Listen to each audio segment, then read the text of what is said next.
ভ্রমণপ্রিয় বাঙালির অতি প্রিয় বেড়ানোর জায়গা হলো দীঘা। শীত, গ্রীষ্ম, বর্ষা, বছরের যে কোনো সময় ইচ্ছে করলেই ঘুরে আসা যায় সুন্দরী দীঘা। শুধু দীঘা তো নয়, এর সাথে দেখে নেওয়া যায় দীঘা মোহনা, উদয়পুর, তালসারি, বিচিত্রপুর, শঙ্করপুর, তাজপুর ইত্যাদি। দুরাত্রি 3 দিনে কিভাবে এইসব জায়গাগুলো দেখবেন, কোথায় থাকবেন, খাওয়া দাওয়া কোথায় করবেন, খরচ কত হবে, তার সমস্ত তথ্য আমি আপনাদের সামনে তুলে ধরলাম। সমগ্র ভিডিও জুড়ে থাকবে এক্সক্লুসিভ কিছু টিপস, তাই ভিডিওটি দেখতে থাকুন শেষ পর্যন্ত। দীঘা আসার সবথেকে আরামদায়ক জার্নি হলো ট্রেনে করে আসা। সাঁতরাগাছি থেকে এই যে মেসেদা লোকালে উঠে পড়েছি। আপনি যদি হোয়ার ইজ মাই অ্যাপে যদি দেখেন দীঘা লোকাল, এটা কিন্তু খুঁজে পাবেন না। এটা মেসেদা লোকাল হিসেবে থাকে। মেসেদাতে গিয়ে নাম্বার চেঞ্জ হয়, নাম্বার চেঞ্জ হয়ে সেটা আবার দীঘা লোকাল হয়। এটা ছাড়ে 6:45 সাঁতরাগাছি থেকে, আর দীঘা পৌঁছয় 11:05। হাওড়া থেকে সকালে মূলত 2টি ট্রেনে দীঘা আসা যায়, যার একটি তাম্রলিপ্ত এক্সপ্রেস, আরেকটি হলো পাহাড়িয়া এক্সপ্রেস। এছাড়া লোকাল ট্রেন ও অন্যান্য বেশ কিছু ট্রেন তো আছেই। আমরা দীঘা পৌঁছে গেলাম। দেখুন কত মানুষ এই ট্রেনে এসেছেন দীঘা বেড়ানোর জন্য। দীঘা স্টেশনের বাইরেই আছে টোটো এবং অটো স্ট্যান্ড। এছাড়াও কলকাতা এবং শহরতলির বিভিন্ন জায়গা থেকে দীঘা আসার প্রচুর বাস পাওয়া যায়। সরকারি বাসের ভাড়া 145 টাকা থেকে 150 টাকার মধ্যে এবং এসি বাসের ভাড়া 300 থেকে 350 টাকার মধ্যে। দীঘা এসে প্রথম কাজ হলো হোটেল ঠিক করা। ওল্ড দীঘা ও নিউ দীঘাতে সমুদ্রের কাছাকাছি হোটেলের ভাড়া একটু বেশি, কিন্তু সমুদ্র সৈকত থেকে সামান্য দূরেই আপনার বাজেটের মধ্যে প্রচুর হোটেল আছে। আমি কিছু হোটেলের নাম ও ফোন নাম্বার ডেসক্রিপশন বক্সে দিয়ে দিলাম। হোটেলে ফ্রেশ হয়েই চলে আসুন সমুদ্র সৈকতে। আমরা নিউ দীঘাতে এসেছিলাম স্নান করতে। একমাত্র ভাটার সময়ই সমুদ্রে নেমে স্নান করা যায়। সমুদ্রের ধারে তখন মেলা বসে গেছে। এখানে এসে মন প্রাণ ভরে স্নান করুন, কারণ দীঘাতে সমুদ্র স্নানের যা মজা, এ মজা আপনি কোথাও পাবেন না। এছাড়া এখানে আছে ওয়াটার স্পোর্টসের হরেক রকম আয়োজন। ইচ্ছে করলে যে কোনো একটা রাইড করে নিতে পারেন। প্রথমে ভয় পেলেও তারপরে কিন্তু এনজয়, অ্যাডভেঞ্চারটা ভালোই লাগবে। এখানে নর্মাল বোট রাইডিংয়ের ভাড়া পড়বে 150 টাকা পার হেড।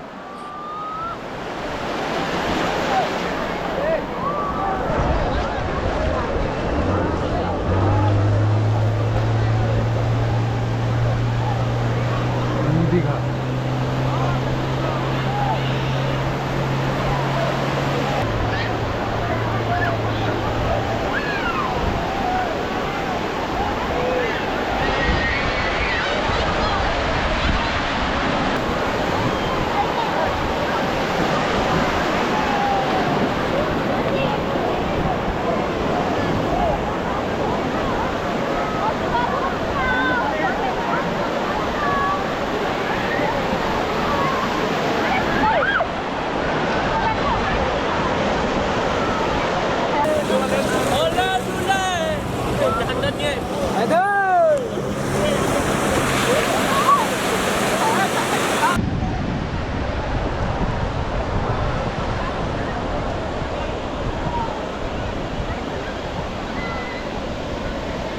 এখানে দেখতে পাবেন ছোট থেকে বড় সবাই মেতে উঠেছে নিজের মতো মজা করতে। দেখতে পাবেন বিশ্রামের সব অভূতপূর্ব ভঙ্গিমা, কিন্তু এ ভঙ্গিমার কোনো তুলনাই নেই।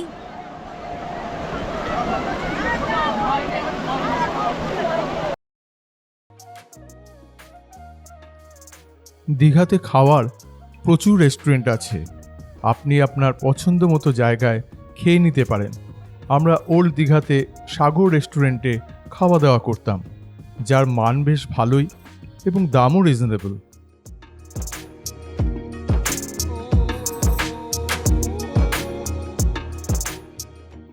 প্রথম দিন বিকেলবেলায় এখানকার লোকাল সাইট সিনগুলো করে নিন। আমরা প্রথমে এলাম ওশিয়ানা ভিউ পয়েন্টে।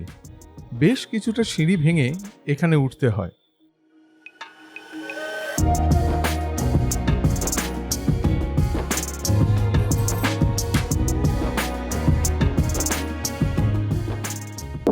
ওল্ড দীঘা বা নিউ দীঘা এখন তো কোনো আর ঝাউ গাছ নেই।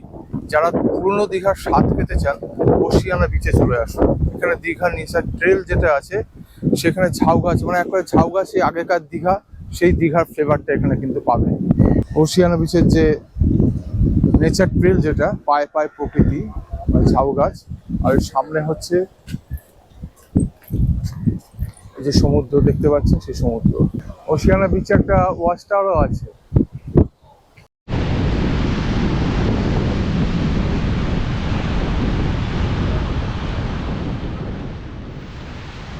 এটি দীঘার নতুন একটি সি বিচ। ইচ্ছে করলে হাঁটার সময় এখানে স্নানও করতে পারেন।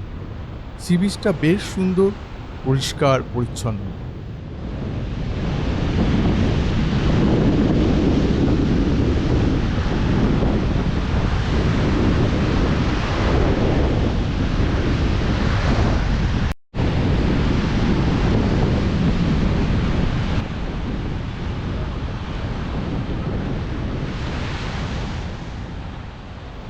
ওয়াচ টাওয়ারের ওপর থেকে ওশিয়ানা বিচের একটা প্যানোরামিক ভিউ।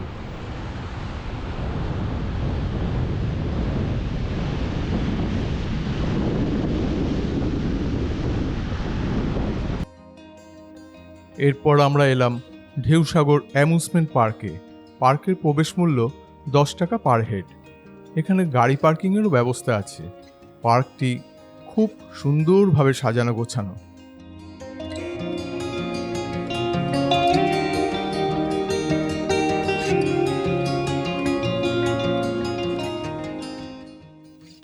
এখানে বোটিংয়েরও ব্যবস্থা আছে। আছে সাজানো গোছানো বেশ কিছু রেস্টুরেন্ট। পার্কে ঘোরার জন্য টয় ট্রেনও আছে। আছে বাচ্চাদের খেলার হরেক আয়োজন।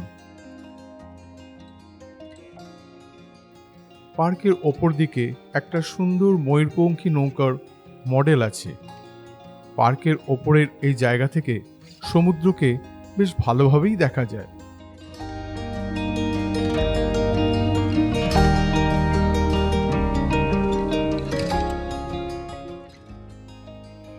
এরপর আমরা এলাম রাষ্ট্রীয় কাজু বাগান দেখতে। ভেতরে কাজু বাগান গাছের চারাও বিক্রি হচ্ছিল। এরপর আমরা এলাম কাজল দিঘি পার্কে, যার প্রবেশ মূল্য 5 টাকা, যার ভেতরে আবার বোটিং এবং টয় ট্রেনে চাপার জন্য ব্যবস্থাও আছে। কিন্তু সেদিন পার্কটি বন্ধ ছিল। দীঘা বেড়াতে এসে অবশ্যই আসবেন অমরাবতী পার্কে। 10 টাকা করে এন্ট্রি ফিস। এই হচ্ছে টিকিট কাউন্টার। টিকিট কাউন্টার থেকে এই হচ্ছে অমরাবতী পার্ক। এদিকে একটা ওয়াশরুম আছে, বোটিং এর ব্যবস্থা আছে, ফুল টুল দিয়ে সাজানো, ভালোই। এখানে রোপওয়েতেও চাপা যায় 12 বছরের ঊর্ধ্বে, যার টিকিটের মূল্য 80 টাকা এবং 3 থেকে 12 বছরের মধ্যে 45 টাকা। আমরা টিকিট কেটে রোপওয়েতে চেপে বসলাম। রোপওয়ের ওপর থেকে নিচে বোটিংয়ের দৃশ্য এক কথায় অসাধারণ। এরপর আমরা এলাম দীঘা বিজ্ঞান কেন্দ্রে, যেটা অনেকটা আমাদের সায়েন্স সিটির ক্ষুদ্র সংস্করণ। এর প্রবেশ মূল্য 30 টাকা পার হেড।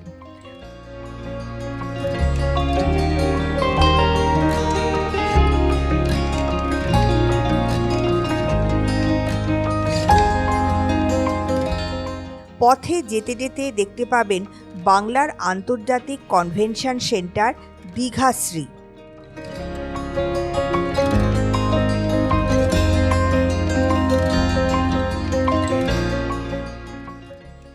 এরপর আমরা এলাম পুরীর জগন্নাথ মন্দিরের আদলে নির্মীয়মান জগন্নাথ মন্দির দেখতে।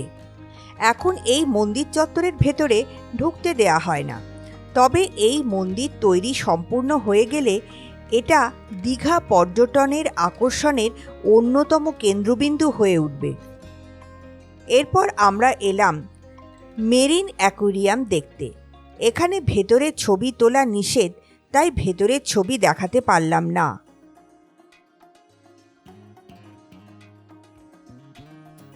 এরপর আমরা এলাম দীঘা শঙ্করপুর উন্নয়ন কর্তৃপক্ষের ভবনটি দেখতে, যা দেখতে খুব সুন্দর। এর ভেতরে 70 শোয়ের ব্যবস্থাও আছে। আমরা এই লোকাল সাইট সিনের জন্য একটা অটো বুক করে নিয়েছিলাম, যার খরচ পড়েছিল 600 টাকা।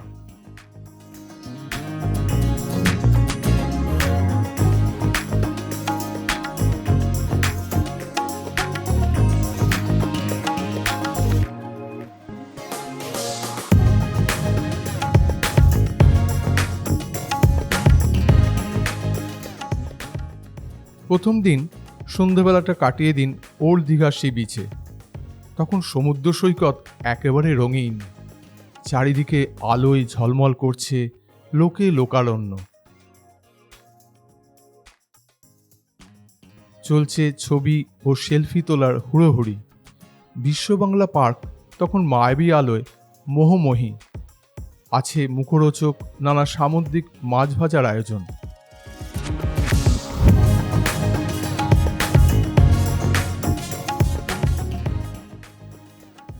আছে চিকেনের নানা আইটেম।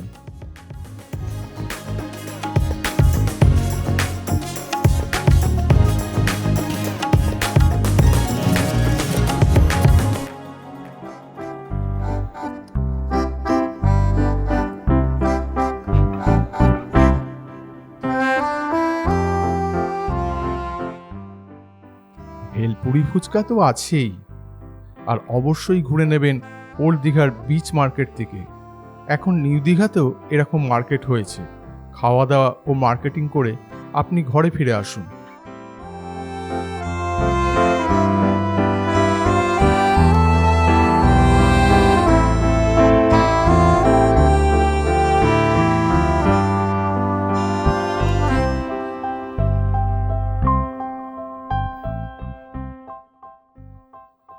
দ্বিতীয় দিন সকাল সকাল একটা টোটো বা অটো ভাড়া করে চলে আসুন উদয়পুর সি বিচ। বিচে যাওয়ার রাস্তার দুপাশেই আছে খাওয়ার প্রচুর দোকান। এই বিচটি খুব সুন্দর এবং একেবারে রঙিন। এখানে স্কুটি ও বাইক ভাড়া পাওয়া যায়। এরা 100 টাকার বিনিময়ে আপনাকে প্রায় তালসারি বিচ অবধি ঘুরিয়ে নিয়ে আসতে পারে। খুব সকাল হওয়ায় বিচের ওপর দোকানপত্র সবই প্রায় বন্ধ। নরম আলোয় বিচটিকে খুব সুন্দর লাগছিল। জায়গাটি বন্ধুবান্ধব নিয়ে মজা করার জন্য ঠিক আছে, তবে পরিবার নিয়ে আমার পক্ষে ততটা সুটেবল নয় বলেই মনে হলো।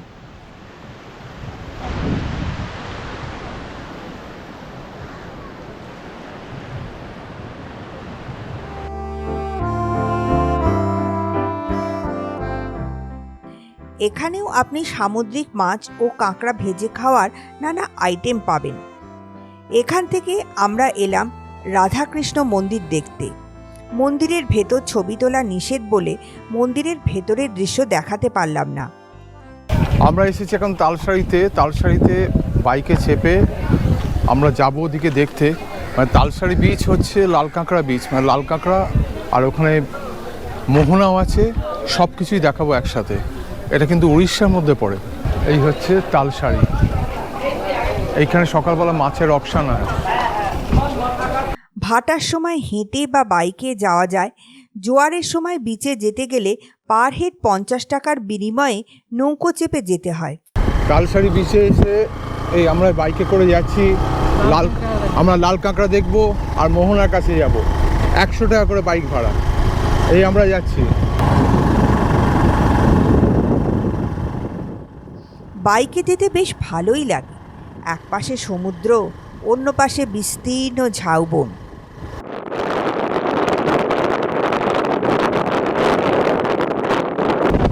জার্নিটা একবার চিন্তা করুন। আমরা যাচ্ছি একবারে তালসারি বিচের ওপর দিয়ে, সমুদ্রের ধার দিয়ে। তালসারিতে এই ট্রলার সব এখন ভিড়েছে, ওরা মাছ ধরে ফিরেছে। এখন মাছ ঝাড়াই বাছাই হচ্ছে, সেটা দেখাচ্ছি। এই মাছ এখন ঝাড়াই বাছাইয়ের কাজ চলছে, জাল থেকে খোলা হচ্ছে। জাস্ট দৃশ্যটা দেখুন, অসাধারণ। এটি হচ্ছে সুবর্ণরেখা নদীর একটা শাখা নদী। জোয়ারের সময় এই নদী দিয়ে জোয়ারের জল ঢুকে পুরো চরটা জলে ভর্তি হয়ে যায়, তখন নৌকোই একমাত্র ভরসা। আমরা তালসারি উদয়পুর বীচ থেকে এখন এসেছি উড়িষ্যার বিখ্যাত প্রাচীন চন্দনেশ্বর মন্দির দেখতে। এই চন্দনেশ্বর মন্দিরের প্রবেশ পথ, আমরা এখন ঢুকছি চন্দনেশ্বর মন্দিরে।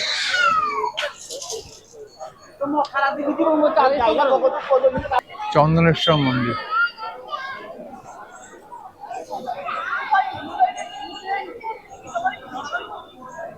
এই পুকুরে সবাই চান করেই এই মন্দিরে পুজো দেয়।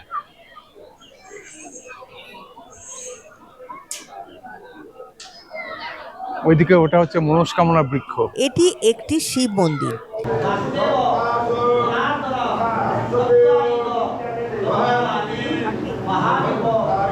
এরপর আমরা এলাম উড়িষ্যার বালাসোর জেলায় অবস্থিত বিচিত্রপুর।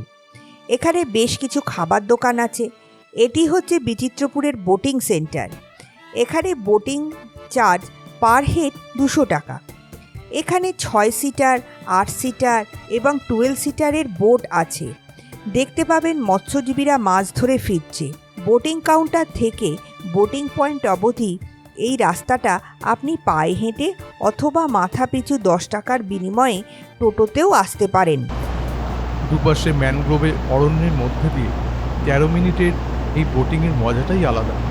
আসা যাওয়া এবং দ্বীপে থাকা, টোটাল এই প্যাকেজটা হচ্ছে 1 ঘন্টা। প্রসঙ্গত জানিয়ে রাখি, আপনি যদি একজনই হন বা 6 জন, আপনাকে পুরো বোটই ভাড়া করতে হবে। ওই দূরে সমুদ্র, সুবর্ণরেখা নদী ওখানে সমুদ্রের সঙ্গে মিশেছে। সত্যিই বিচিত্রপুর। দ্বীপের চারিদিকে প্রাকৃতিক বৈচিত্র্য, মানে এক একটা দিক এক এক রকম। বিচিত্রপুরে এই দ্বীপে এসে আপনার মন ভরে যাবে। এখানে সকাল 8টা থেকে বিকেল 4টে অবধি বোটিং হয়, তবে একমাত্র জোয়ারের সময়ই বোট ছাড়া হয়। সকালবেলা এই টোটাল ট্যুরের অটো ভাড়া পড়েছিল 900 টাকা। বিচিত্রপুরে থাকার জন্য এটা হচ্ছে বিচিত্রপুর নেচার ক্যাম্প। এখন চলে এসছি নিউ দীঘা। নিউ দীঘাতে এখন জোয়ার চলছে, যথেষ্টই ভিড়, সবাই অপেক্ষা করছে ভাটার। সমুদ্রের ধার বরাবর হাঁটতে হাঁটতে চলে আসুন ওল্ড দীঘা। একদিকে ঝাউয়ের বন, অপরদিকে সমুদ্র। অপূর্ব লাগবে। প্রায় 5টা নাগাদ ওল্ড দীঘাতে এসে দেখি তখনও সমুদ্র স্নান চলছে।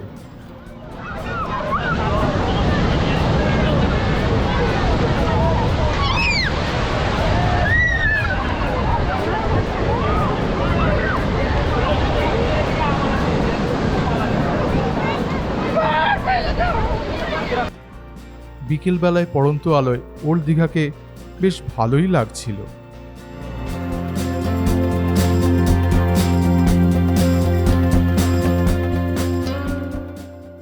এখানে কাজু খুব বিখ্যাত। ভালো কাজুর দাম পড়ে 700 থেকে 900 টাকার মধ্যে। তৃতীয় দিন ভোরবেলায় প্রথমে আসুন দীঘা মোহনায়। দীঘার মোহনায় এসছি। এই মোহনায় এসে এই রাস্তা ধরে হেঁটে যাওয়া, পাশে বিভিন্ন মাছ বিক্রি হচ্ছে, আর হচ্ছে বিভিন্ন আইটেম। আর দেখতে পাবেন এদিকে মাছ ধরে সব ট্রলার ফিরছে সমুদ্র থেকে। অপূর্ব দৃশ্য। মোহনার এই সাইডটা একটু অন্যরকম, এটা ডিঙিয়ে যেতে হবে। এই জাস্ট দেখুন,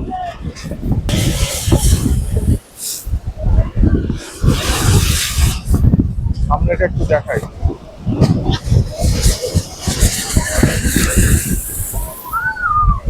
পুরো ভিজে যাচ্ছে। এখানকার বীজটাও খুব সুন্দর। এখানে এই সকালেই একেবারে মেলা বসে গেছে। আছে হরেক রকম খাবারের আয়োজন। এখানে স্নানও করা যায়।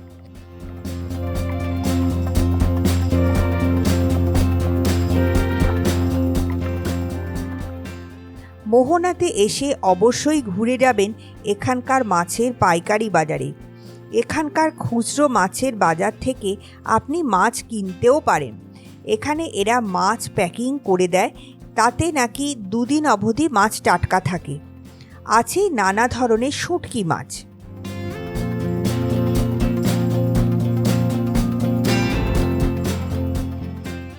এরপর আমরা দীঘা মেরিন ড্রাইভ রোড ধরে রওনা দিলাম শঙ্করপুর ও তাজপুর দেখার উদ্দেশ্যে।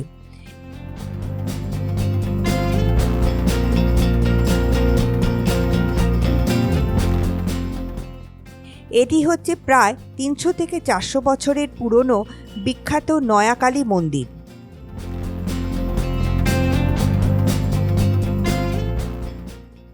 এটি হচ্ছে শঙ্করপুর সি বিচে যাওয়ার রাস্তা। রাস্তার দুপাশে প্রচুর দোকান আছে, ইচ্ছে করলে আপনি ব্রেকফাস্টও করে নিতে পারেন। সমুদ্রের পার বরাবর হেঁটে চলুন, এখানে বসার মাঝে মাঝেই প্রচুর জায়গা আছে।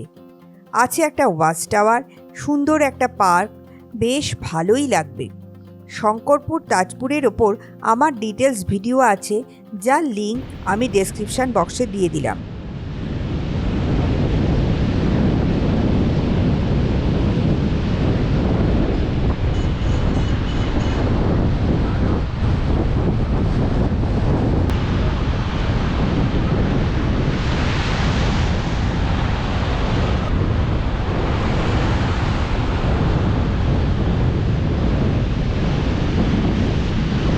শঙ্করপুরের এই দিকটাতে সৌন্দর্যায়ন খুব সুন্দরভাবে হয়েছে। এই হাঙর রয়েছে, ডলফিন রয়েছে, তিমি রয়েছে, খুব সুন্দরভাবে সাজানো। ওয়াচ টাওয়ারের ওপর থেকে প্যানোরামিক ভিউ এক কথায় অসাধারণ।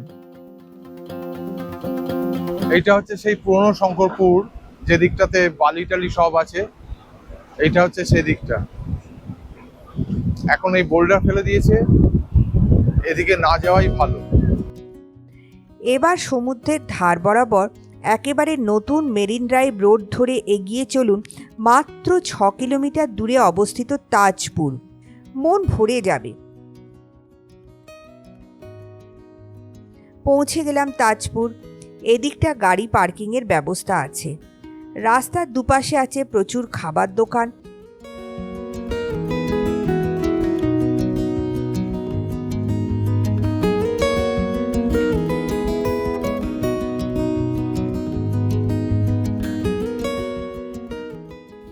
এইখানটাই মোহনা, এই জলদা নদী এসে সমুদ্রে পড়ছে। ওই দিকটা, যে দিকটা ঝাউবন দেখা যাচ্ছে আর লালবাড়িটা দেখা যাচ্ছে, ওদিকটা হচ্ছে মন্দারমণি। মন্দারমণি এখান থেকে দেখা যায়, ওই ব্রিজটা পার হয়েই মন্দারমণি।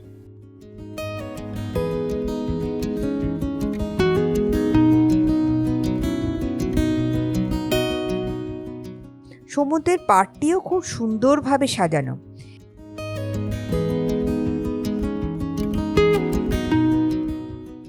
এখানে এসে দেখতে পাবেন মাছ ধরার দৃশ্য, দেখতে পাবেন প্রচুর লাল কাঁকড়া।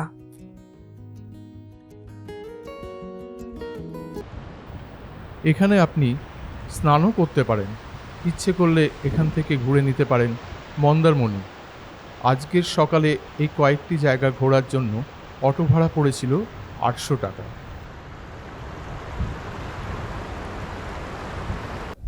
একদম নির্জন, শান্ত, কোলাহল মুক্ত একটা সুন্দর বিচ, আর বিচ জুড়ে আছে লাল কাঁকড়ার ছোটাছুটি। আমরা দারুণ এনজয় করলাম। আপনি দীঘাতে এসে রান্না করিয়েও খেতে পারেন।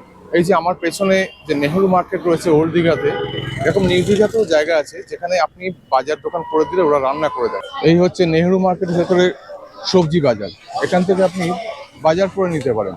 এই মার্কেটের ভেতরে মাছের বাজার, এখানে সমস্ত রকম মাছই পাবেন, কেনাকাটা করে আপনারা রান্না করতে দিতে পারেন।